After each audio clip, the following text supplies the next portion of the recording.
부의 설계자 누굽니까? 누굽니까? 네. 누가 그렇게 굉장히, 웃고 있습니까? 회사에 투자하는 것이 아니라 네. 주식에 투자를 하는 거죠. 회사가 잘 나간다고 해가지고 그 주식이 잘 나가는 건 아닙니다. 이게 그런 문제가 아닌데 법이 잘못돼서 어떻게 보면 구멍이 막 뚫려 있는 거를 이 회사가 돈을 아무리 벌어도 네. 그 구멍으로 돈이 새 나가잖아요. 법이라고 하면 우리는 되게 사실 일반적으로 법원에 갈 일은 거의 없잖아요. 없죠. 안 가면 성공한 삶이죠. 검찰청 이런 데는 가고 싶지 않으니까. 네. 그래서 그런 분들하고는 안 만나는 게 좋아서 그래도 만나는 그 사람들이 어떻게 뭘 하고 살까 이런 네. 건 좀 궁금하긴 해서 그쵸. 근데 많이 본다는데 저는 댓글에 가끔 악플이 좀 있거든요. 네. 그래서 나도 법을 공부해야 되나? 그런 생각이 좀 가끔 들어요. 그래서 그런 분들 보면 좀 부럽긴 해요. 유망한 기업의 실적은 떨어지고 주가가 아무 이유 없이 폭락할 때 그 뒤에서 웃고 있는 부의 설계자 누굽니까? 누굽니까? 네. 누가 그렇게 굉장히, 웃고 네. 있습니까? 누구예요? 이제 네. 거기서 말하는 부의 설계자는 이제 소위 대주주들이죠. 그들은 네. 웃고 있군요. 네. 주가가 떨어지는데요? 대주주인데요? 네. 네. 왜 웃어요? 주가가 떨어지면은 대주주들은 사실 네. 어떤 회사의 주식이 돈이 비싼 게 중요한 게 아니고 네. 지분율이 중요하고 그들은 그냥 그거 네, 팔 게 아니니까. 안 팔 거니까. 그래서 싼 값에 내가 또 내 주식을 더 사게 됐구나. 또는 싼 값에 더 나의 주식을 애들한테 물려주겠구나. 이 생각에 웃을 수 있죠. 얼마 전에 그 신세계 쪽에서도 지분 증여가 있었고 이번에 네. 이제 이건희 회장님이 돌아가시면서 지분을 당연히 이제 상속을 상속이 돼 받잖아요. 있죠. 네. 그러면서 저는 여러 가지 생각이 들더라고요. 이들 기업의 주가가 더 떨어지려나? 왜냐하면 싸게 상속을 하고 싸게 증여를 하고 싶으신 그런 루머들이 많이 돌죠. 그러니까 네. 예. 그 앞뒤로 상속이 2개월이고 증여가 3개월인가요? 2개월, 2개월로 들었는데 2개월이고요. 네네네. 네. 그 평균 가격. 네, 그거 그래서 생각하면 앞으로 2개월 동안은 뭐 네. 누를 것이다 그러니까요. 이런 루머들이 있죠. 네. 루머로 봐야 되는 건가요? 워낙 큰 회사기 때문에 네. 근데 그거를 다 조작을 할 수 있을지는 모르겠습니다. 네. 그럼 어쨌든 주가가 떨어져서 기쁨의 웃음을 지을 수 있는 건 대주주뿐이다. 그렇죠. 그럼 개인 투자자분들의 피눈물이 네. 그들에게는 이건 약간 악어새와 악어 이런 느낌인 건가? 아니지. 그건 상생하는 상생관계고. 거니까 네. 뭐라 그래야 되죠? 굉장히 반대적인 건데 뭐 이해관계가 서로 상반되는 거죠. 그런 무슨 말이 있나? 네. 굉장히 어떻게 보면은 그들은 정말 가치 투자적인 관점이네요. 네. 주가가 투자로 뭐 올라가면 네. 좋은 점은 하나 있습니다. 대주주가 좋은 점은 네. 이제 보통 대주주들이 돈이 필요할 때 물론 배당도 받고 네. 월급도 받아가지만은 연봉도 굉장히 높잖아요. 그쵸. 보통 높은데 또 더 거액이 필요할 때가 있어요. 개인적으로. 네. 지분은 어디 뭐 인수를 하거나 그렇죠. 뭐 그리고 또 뭐 생활들도 좀 아마 많은 돈이 들 수 있으니까 그럴 때 많은 분들이 잘 모르시지만 우리나라의 대주주들이 네. 주식 담보대출을 많이 받습니다. 주식 담보대출. 네, 거기는 평균 이율이 한 좀 자기 괜찮나 봐요. 많이 싸게 해주지 않을까요? 아 그래요? 안 해봐서 모르겠어요. 네, 한 30% 정도를 평균적으로 주식담보대출을 받고 있대요. 아, 그럴 때는 좋겠죠. 그들이 말하는 정말 부채도 자산이다는 그들은 정말 실천을 잘하고 있는 거네요. 그렇죠. 네. 돈이 돈을 벌고 부채로 돈을 벌고 하는 건 대주주뿐이다. 지금 그 뒤에 웃고 있는 부의 설계자는 대주주인 것으로 판명이 났는데 그 관련한 이야기들이 사실 그 변호사님이 쓰신 책에 굉장히 많이 나와 있잖아요. 네. 세 글자 뭐 이렇게 하면서도 나와 있는 부분도 있고 자세한 이야기는 여러분 책에서 확인해 보시면 좋을 것 같고요. 지금 재무제표나 차트 분석에서도 보이지 않는 투자의 타이밍. 사실 저는 마켓 타이밍, 투자의 타이밍 이런 걸 맞추는 건 네. 신의 영역이라고 생각을 하거든요. 그럼요. 근데 네. 어떻게 투자의 타이밍을 맞춘다고요? 사실 뭐 그 카피를 제가 쓴 건 아닌데. 정말요? 출판사의 생각입니까? 여기 출판사 대표님을 모셨어야 되는데 네. 뭐 그 말씀이 이제 또 완전 다른 거는 또 아니니까 네. 제가 설명은 드릴 수 있을 것 같아요. 그러니까 저도 사실 뭐 예전부터 잘 생각을 못했고 네. 많은 분들이 주식 투자를 한다 하면 내가 이 회사에 투자를 한다 네. 이렇게 생각을 하시잖아요. 근데 그 말이 잘못된 거거든요. 그럼요? 회사에 이게 말장난은 아닌데 네. 회사에 투자하는 것이 아니라 네. 주식에 투자를 하는 거죠. 그 회사의 주식이잖아요. 네. 그런데 네. 회사가 잘 나간다고 해가지고 그 주식이 잘 나가는 건 아닙니다. 그렇죠. 그게 항상 맞진 않죠. 네. 그런데 너무 쉬운 그런 인과관계가 있어요. 네. 회사가 돈을 많이 벌어도 그러면 그 회사에는 돈이 막 남을 수는 있겠죠. 그런데 그 남은 돈을 주주들한테 나눠주지 않으면 네. 그 주식은 잘 나가는 게 아니잖아요. 그렇죠. 주주들한테 나눠주는 그 돈을 이제 배당이라고 하니까. 그래서 주가가 오르는 뭐 제가 뭐 경제학 출신이긴 하지만 전문가는 아닌데 주가가 오르는 가장 뭐 기초적인 메커니즘이 네. 배당을 많이 주는 주식이기 네.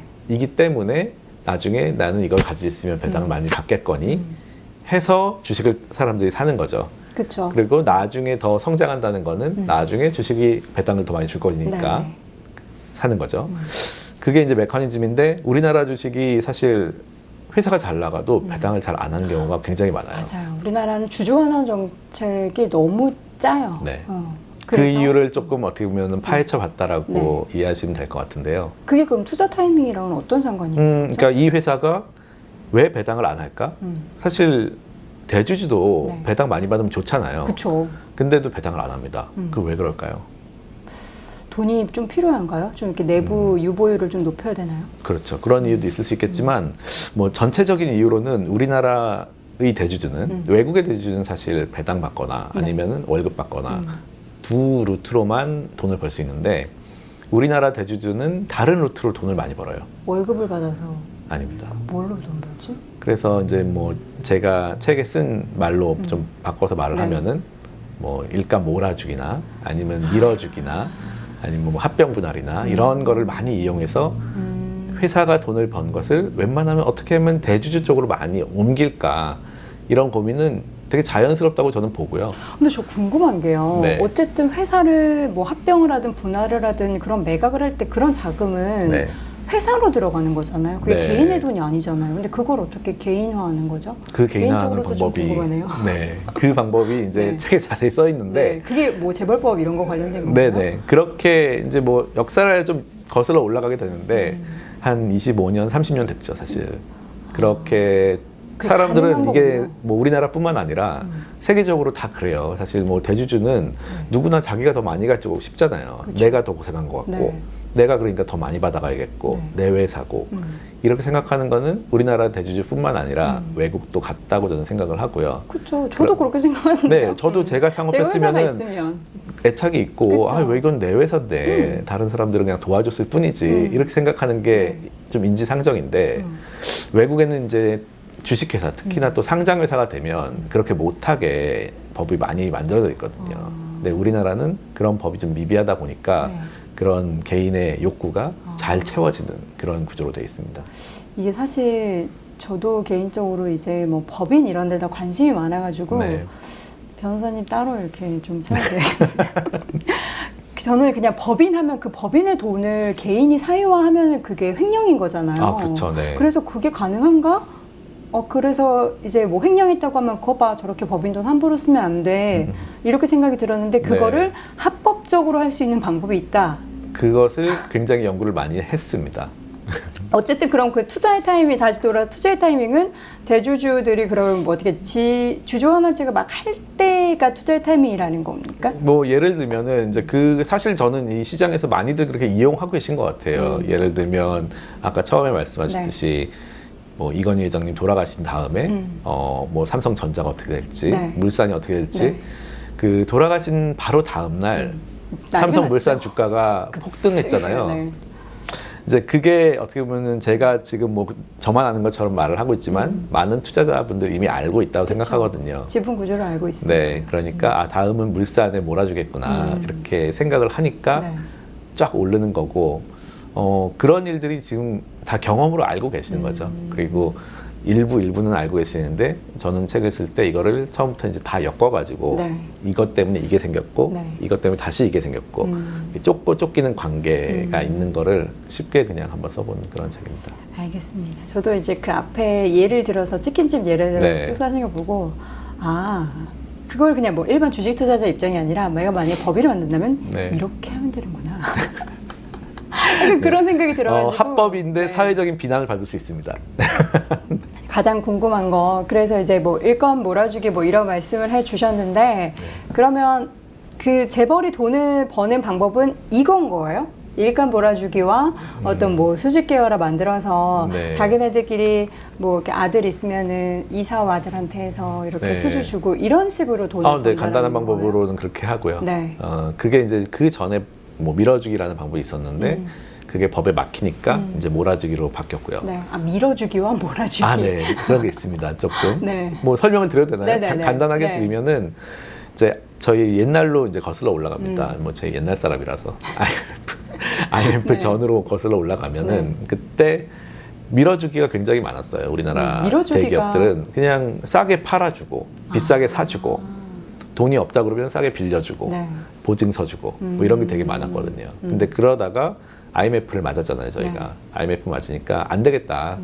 그래서 밀어주기 금지법이 생겼어요. 이제 네. 부당 거래, 부당 지원 행위 금지라는 게 생겼고 그때 문구가 너네들 거래할 때 이제 법적인 용어입니다. 현저히 유리하게 하지 마라고.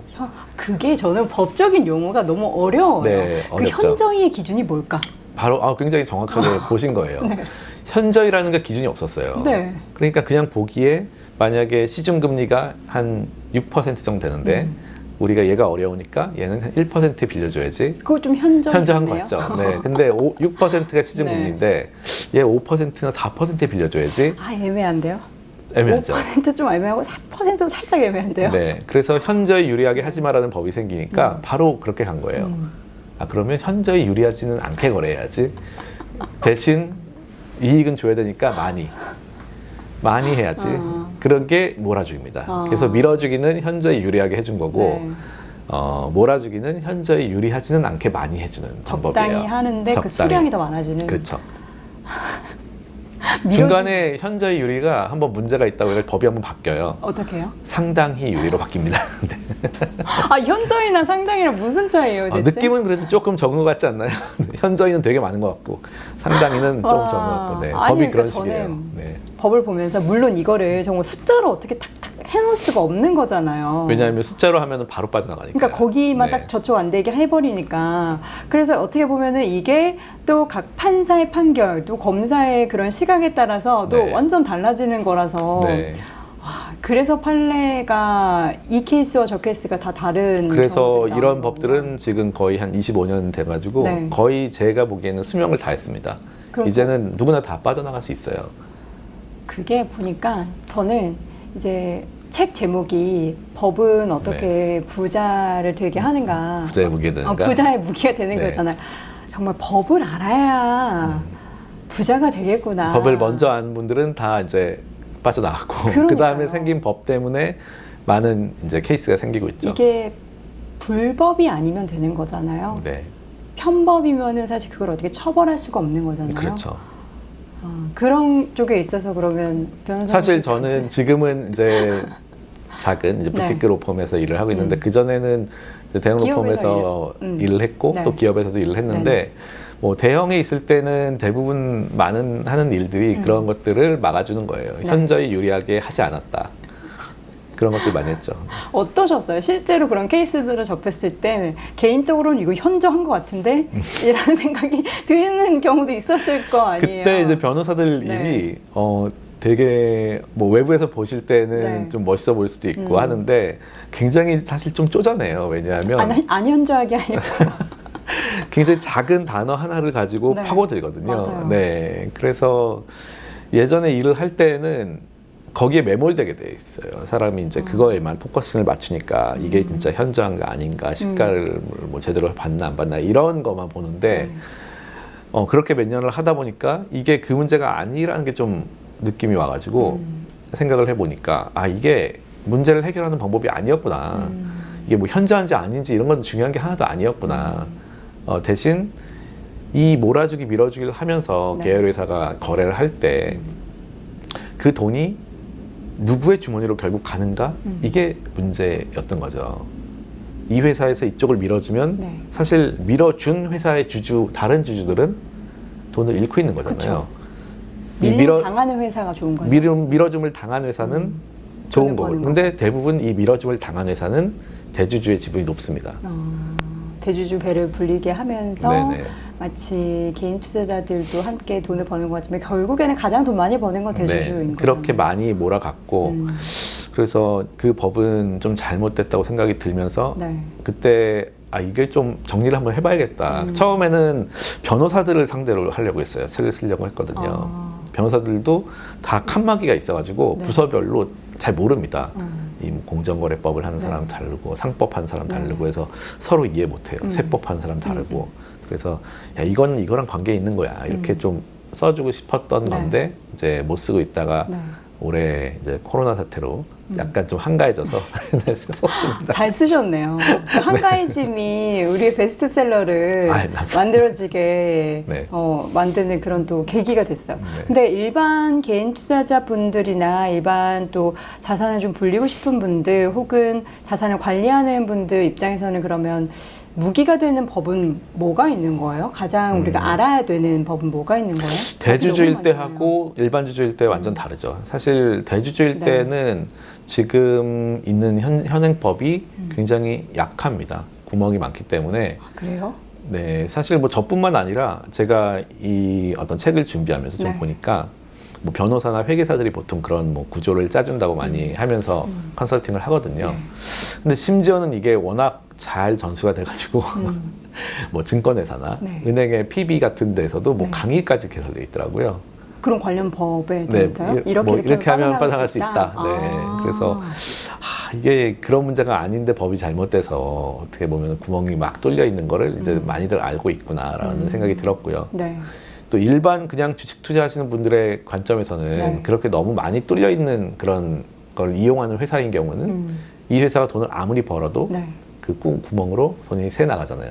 그럼 그건 또 대주주 주머니로 그거는 들어가. 네, 그러면 주가가 오를 여력이 별로 없는 거죠, 사실. 네, 그렇게 볼 수 있을 것 같습니다. 그러면 뭔가 이게 공시나 이런데 결국에는 그게 뭐 무혐의 처분이 나고 뭐 안 된다라고 해도 뭔가 문제가 생기는 그런 기업들에 대해서는 투자를 안 하는 게 좋겠네요. 웬만하면 안 하는 게 좋은데 문제는 우리나라의 거의 대부분의 기업들이 다 하고 있어요. 가장 큰 기업도 가장 많이 이렇게 네. 거론이 되잖아요. 뭐 그렇죠. 네, 뭐 단적인 예로 이 지주회사라는 네, 걸 구조가. 많이 만드는데 IMF 때 워낙 그 지주회사 전환이 되게 좋은 것처럼 이렇게 아마 지주회사를 잘 모르시겠지만 네. 들으면 그냥 좋은 거 이런 느낌 좀 들잖아요. 순환 출자 하면 나쁜 거, 그렇죠.